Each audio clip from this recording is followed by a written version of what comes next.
Although this is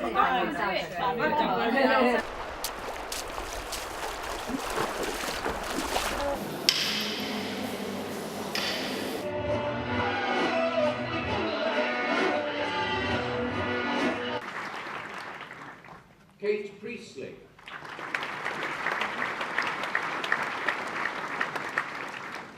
Kate Sampson.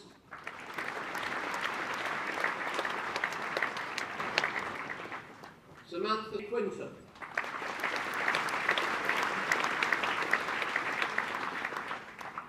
Kelly Scoffin.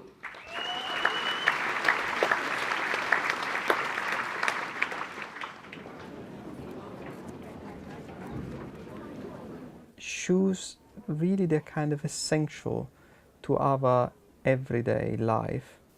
It's the kind of thing that we don't want to think about much, or we tend to deny, but at the same time accompany our life from really very early days. Well, they seem to fit perfectly. They look nice. She looks like a proper little princess. Princess, princess, princess. Princess, help us! But the witch of the forest has stolen the daylight. Climb up and release the sun from the witch's cave. But I can't climb. Yes, you can. Just trust your magic shoes. Magic shoes? Shoes are really important. When we put on a pair of shoes, we are in a sense pointing ourselves towards a future that we hope will come. And of course growing up is very much something that we value. You know, when you're grown up you'll be able to do this. When you're a big girl you'll be able to do X, Y and Z. You know, when you've passed your exams, you know, when you're married to, you know, Prince Charming. And shoes, they embody the future that we hope we'll move into. Well, what do you think? What? Oh, they're fantastic. Okay, well, I think we'll take this. Clark's Magic Steps. Shoes fit for a princess.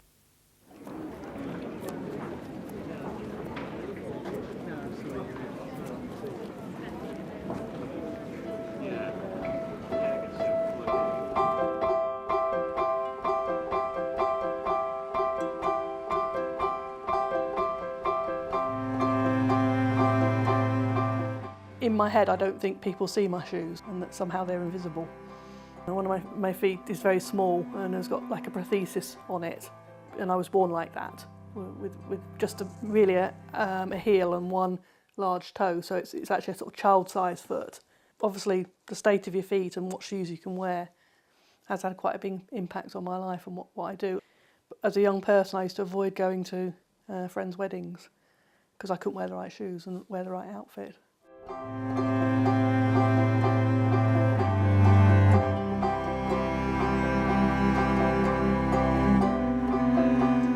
I think it really affects people's image of themselves. You start with the shoes and work up to the rest of the clothes. I really do think that's true. I think if I could wear nicer shoes, I could wear nicer clothes and make a better image with people. And I might have even looked at a different career. I think teaching, I always thought the teaching was something where I'd be able to wear trousers and my feet wouldn't be in the forefront particularly. And that would be a career I could manage with my feet and my shoes. I mean, that's turned out to be true, but I think it's affected a lot of decisions I've made in my life. We all know if you go out in a pair of shoes that if you've got the wrong pair on, because they're rubbing your feet or you can't walk comfortably in them, or maybe because they're just, you know that they're not the shoes that everyone else is wearing, you know they don't go with your outfit, you feel like you can't fit in. And that's an important aspect of identity, that notion of fitting in. How many dresses have you got? Shall we find out? 1, 2, 3, 4, 5, 6, 7, 8, 9, 10, 76, 77, 78, 79, 80, and there's probably about another 5 in that suitcase, and maybe a couple in the wash. Yeah, and how many pairs of shoes have you got? About 80, I think. All right, so almost the same. Almost one for each, yeah. And what is it about shoes that you like?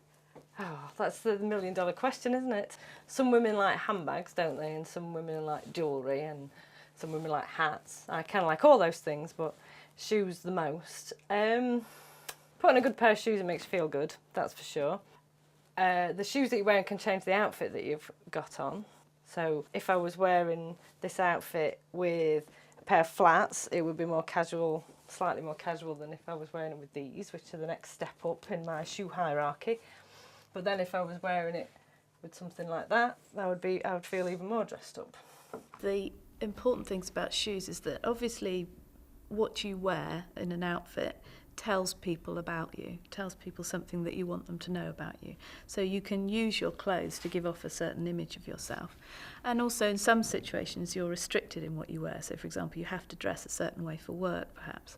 But a shoe is an accessory that can really add a kind of a twist of individuality to your outfit.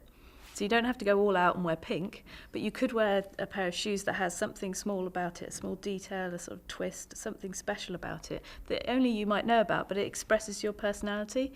I've always liked black and white brogues ever since I was small, but they used to be the kind of thing you'd only ever see in old films or perhaps in a fashion shoot.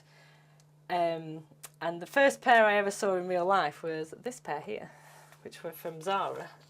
But in the last 3 or 4 years, they've become super popular, which is really annoying. On the one hand, obviously, because everybody's got them now, and I'm no longer the girl with the black and white brogues. I'm just somebody that's got those shoes on that they've got a new look or whatever. But the flip side of that, looking at is that they're easier to get now.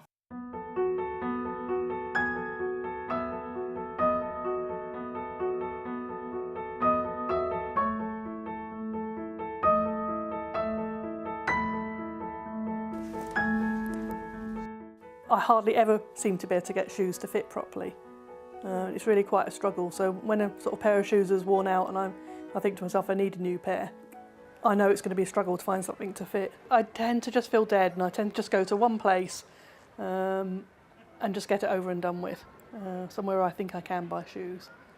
And in my head I think I'm limited to certain kinds of shoes as well, which is sort of black lace up or dark brown lace up or just something very plain like that.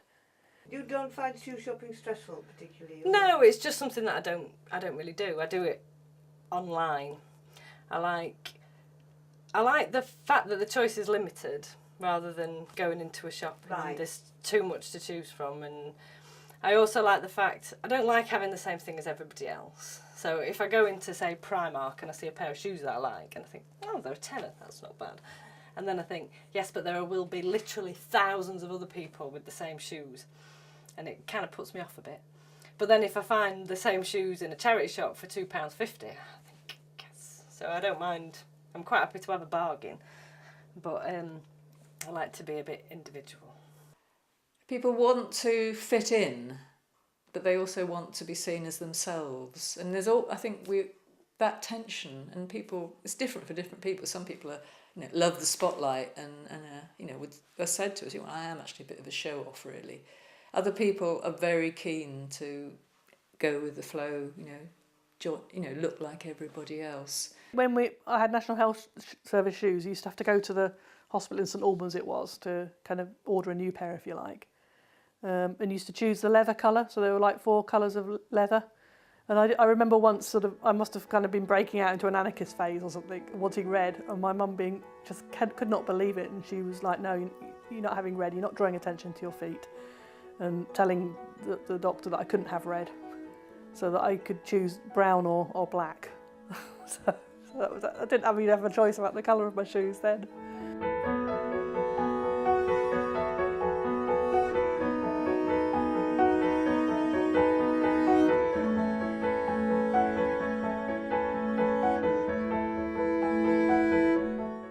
When people can't wear the shoes that they want to wear, they may restrict their lives in all kinds of ways. They may feel that they've got no choice.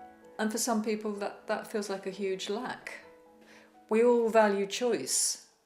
We all value being able to make choices. Whether we want to do those things or not is another matter. But we can say that about our society as one where choice is something that we feel almost like we've got a right to.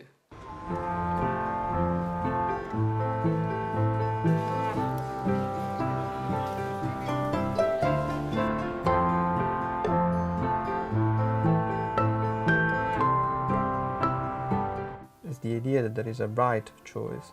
This is part of a kind of consumer democracy, that if you don't have right of choice, then you are excluded, you are disenfranchised, and very often the lack of choice is based on a lack of income. So you express, again, you might say that you express your social status through choice because you can afford to have that choice. We make decisions every day to put on shoes, we make decisions every day to put on different clothes, and that's how the world sees us, that's how people see us, and there's a certain anxiety in that. Feminists have talked quite a lot about choice and whether women have true choice, and I think if you think about women in their shoes, you could argue that shoes represent a particular kind of femininity, and that in itself can be a constraint, which goes against the notion of free choice. So expensive. We've got our tether, absolutely massive. Hi, I can't actually walk. I've organised this night to allow my friends who have beautiful shoes that they never get to wear to show them off to other ladies who also have beautiful shoes that they never get to wear. It's an opportunity for the ladies to wear those shoes, and everybody can see those shoes, and we can all admire them. Right, that is cool. I know some people would worship you as a god. Feel free to tell me. I will, yeah.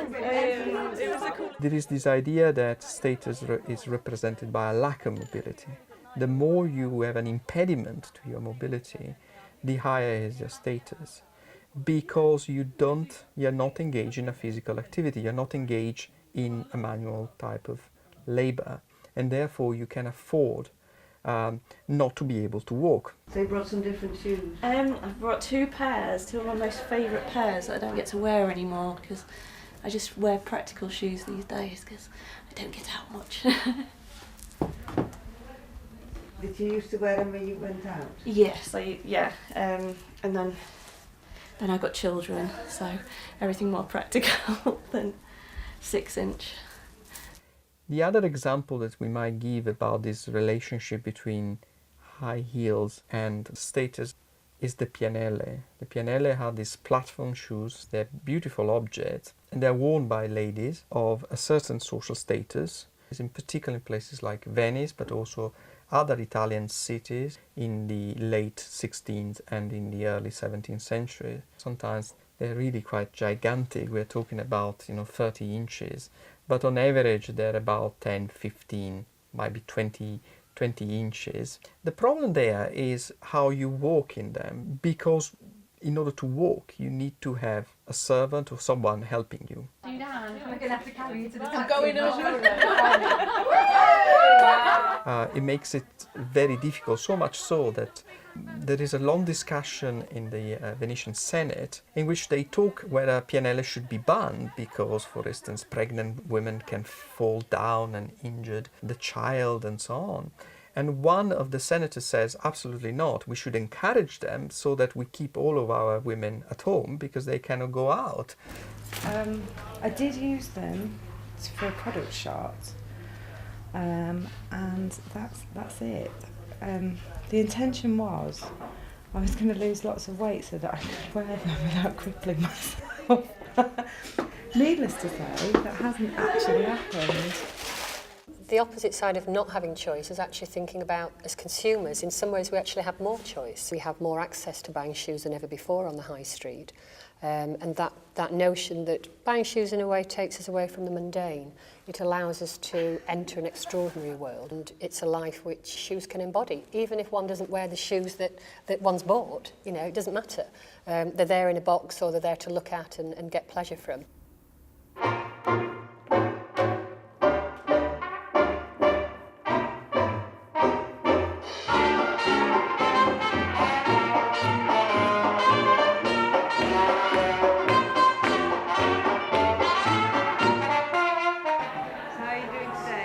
Apart from the cough, I'm doing super.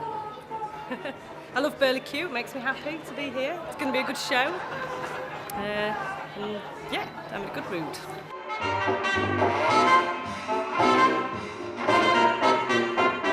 This is one of the highlights of my social calendar, and I like to feel dressed up. So even though I'm in fancy dress, which most people would think was dressed up enough, I think if I was wearing flat shoes, I'd feel less dressed up. And also, because I'm behind the DJ box, I'd feel a bit short.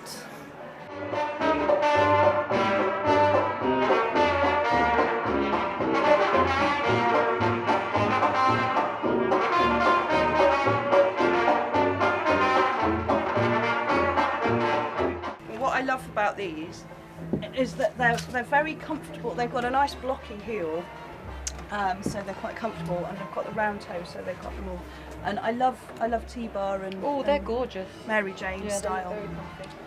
shoes. Women who love shoes with heels and are experienced in walking in them can spell out very clearly how do you feel when you put your high heels on, and they can go through their body and say, yes, you know, you feel your tummy coming in, you feel your bum sort of sticking out and a nice curve in it.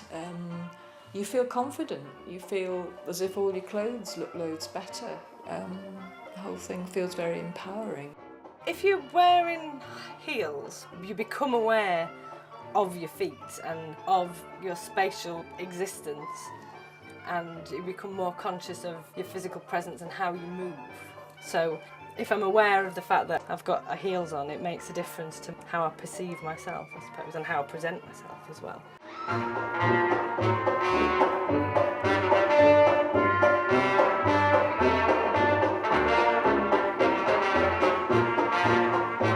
I would love to be one of those people who wore them every single day, but I'm not, it's not going to happen. I love my comfort too much and I love my trainers, but it definitely makes me feel special to wear them.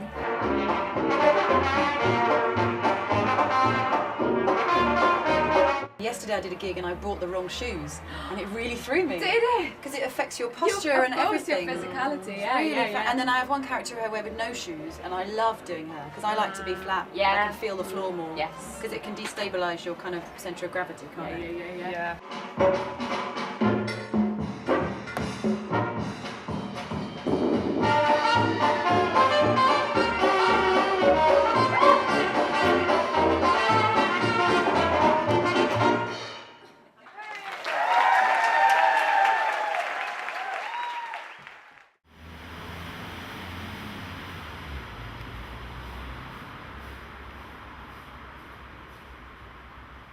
What relationship have you got with your feet? Well, I don't think I had much relationship with my feet until I met the physiotherapist, Steve, because he's helped me to Come and take a seat, see please, that Nicola. it's important to engage in my feet and spend some time looking after them and thinking about them. Just to generally try and feel a bit more positive about, you know, my physicality. Okay, just walk towards me.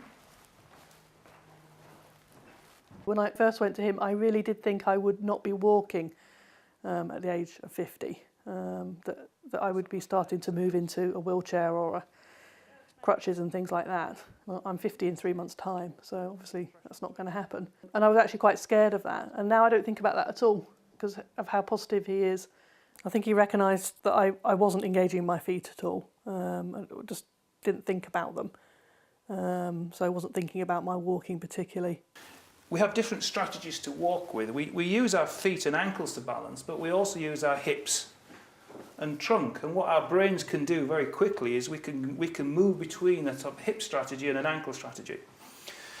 So in Nicola's case, because she didn't have much of a hip strategy, the only way she could walk was by plonking her feet down and using them in a way like, you know, like rigid prosthetic legs where they had no movement. So that's fine as long as the surface doesn't become unstable or slippery. As soon as you lose that contact, she'd fall over. I wonder if that's why I'm so reluctant to change my shoes.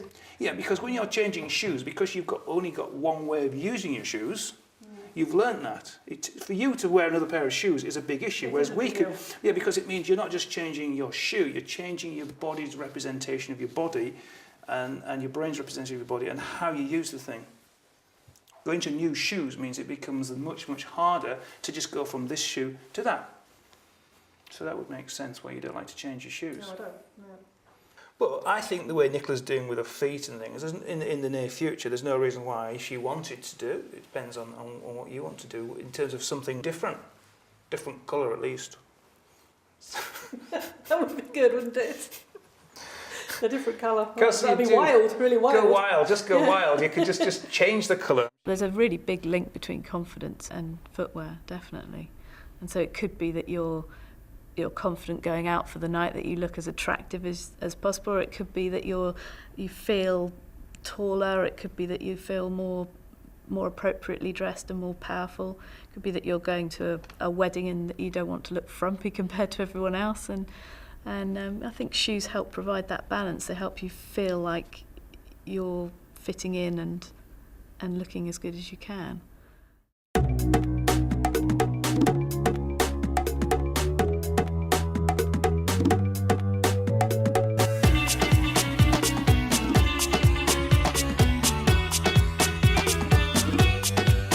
Heels, they boost your butt, they boost your tum, they boost your make your legs look thinner legs.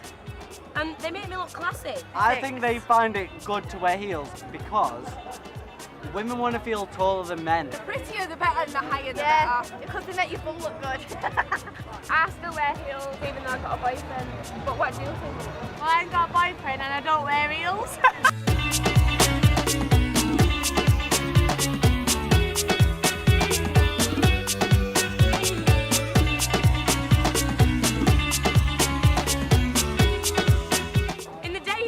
To wear flats, but at night, on a night out, you've got to wear heels.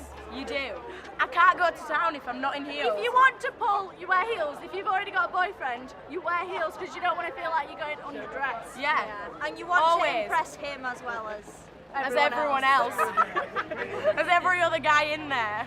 You want to feel better than everyone, won't you? Shoes have often been used as an object of making you more physically attractive to other women or men. I mean, historically, we dress for our peers, I think. We don't dress for men, although men think we dress for them. But ultimately, we dress for ourselves.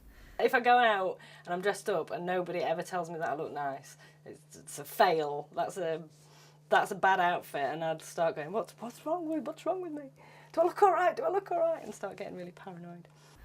Women do dress for themselves. And if anything else, it's their peers, fellow women. If my girlfriends think I look good, then that's brilliant. They're not necessarily so worried about what men think, whereas men, they often talk about women judging them by their shoes. Always look at shoes. Shoes are important. You look at a guy, and if he's got shit shoes, he's got no chance. You walk away. Nice shoes, oh yeah, I'm going home with him. Why have you got shoes on? See, he's got posh shoes, so I'd go home with him. The guy in trainers over there, no chance.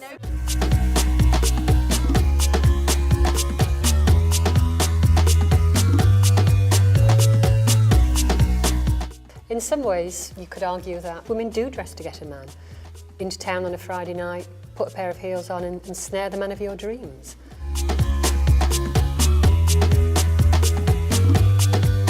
What does it feel like when you take them off at the end of the night? Oh, God. The bliss. You take your heels off.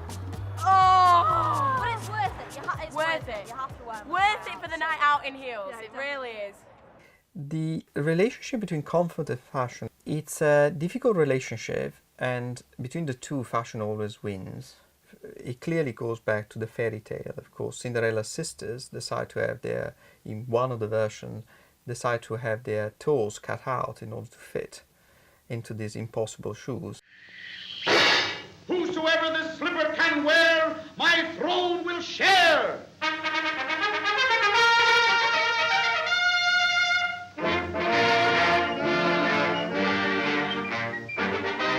And that is part of a wider topic that is the relation between fashion and it's called being victim of fashion. And essentially is the trade-off between how much you are able to sustain pain in order to achieve the final result.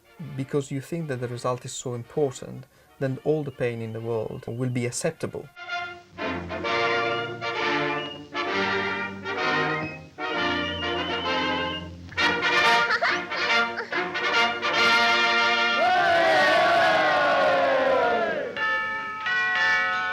I think it's interesting to look at what's behind the expectations that we have for both men and women when they wear shoes. what judgments are being made, for example. Men look at what women wear very closely. Some women choose certain shoes because of those stereotypes. You could also argue that at work we use shoes to gain confidence. We have a better posture. It gives us a certain authority. You could say that to achieve a particular kind of femininity or to gain power at work, we're even willing to put up with pain. I keep using this term sad, but I find it quite sad that people feel what I presume to be a pressure or a need, or the need to conform with these expectations. It almost feels like one of the last vestiges of true inequality.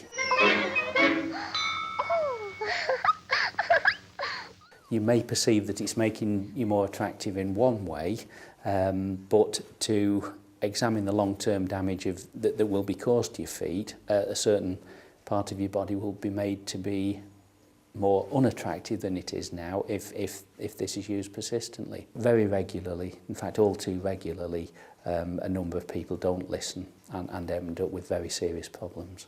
I am in so much pain, I can't stand up. I think there should be more documentary into the way of like comfy shoes and like the way that like shoes should be designed and stuff like that. And now there should be one. Victoria Beckham has had plastic surgery, did you know this, on her feet? Yeah, exactly. Her feet can't go flat. You know when you put your foot down and it's flat?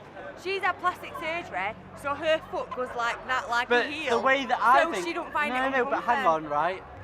She's actually had that plastic surgery. Yeah, exactly. Because she's actually got the bunions from wearing these terrible shoes. So that's what does made in. Yeah, so she's saying, no matter what shoe you get, it's going to be painful. This is why I'm having the plastic surgery. If you don't have plastic surgery, the heels are going to be She doesn't advertise this.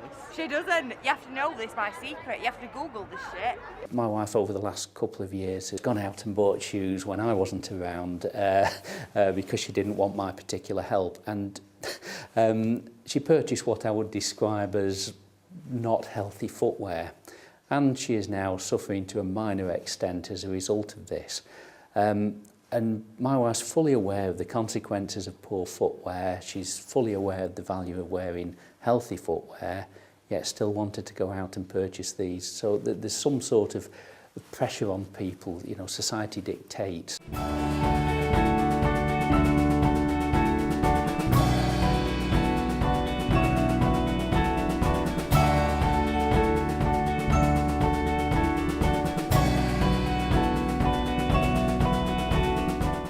Wear trainers all the time, but the website says specifically no trainers or jeans, so I had little heel shoes on, and then they hurt straight after the ceremony, so I reverted and got told off by a couple of the parents.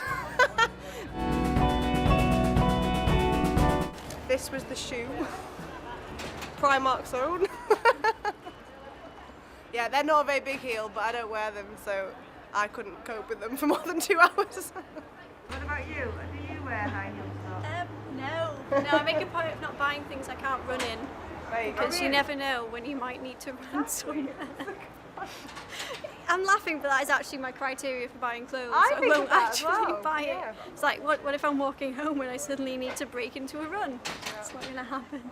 So no, I opted for flat, boring Primark ballet shoes instead. Even for your graduation?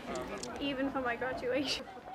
Obviously you can get confidence through the way you look and feel when you're wearing a high heel, but you also get a different type of confidence by being in a shoe that enables you to do what you've got to do that day and get through the day and without having to think about your shoes and without having to struggle.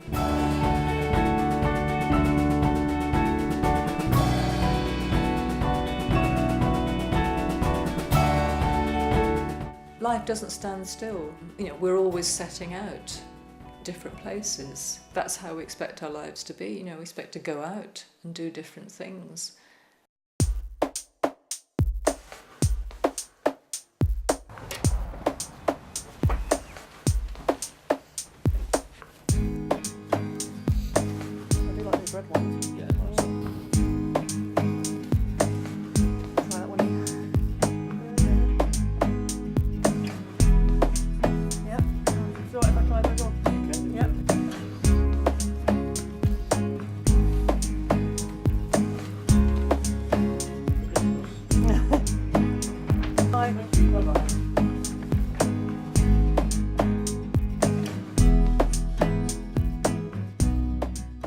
haven't really mentioned the boots to anyone particularly yet.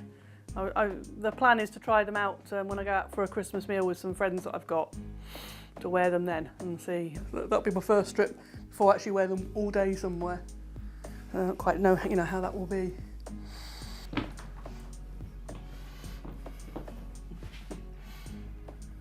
Wow.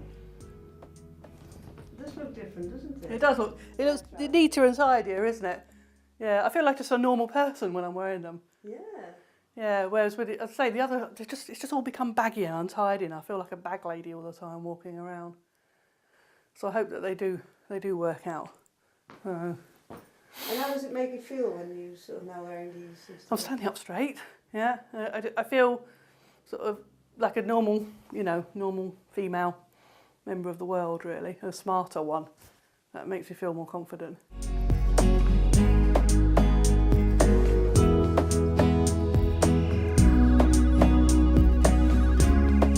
One thing I have learnt is people's perception of their feet and therefore what they can wear, because clothes go with footwear, is a bigger deal than I had thought. So in the past where I saw it as just being feet, shoes, what's that got to do with it? Now it's a case of, well, actually it's a big deal.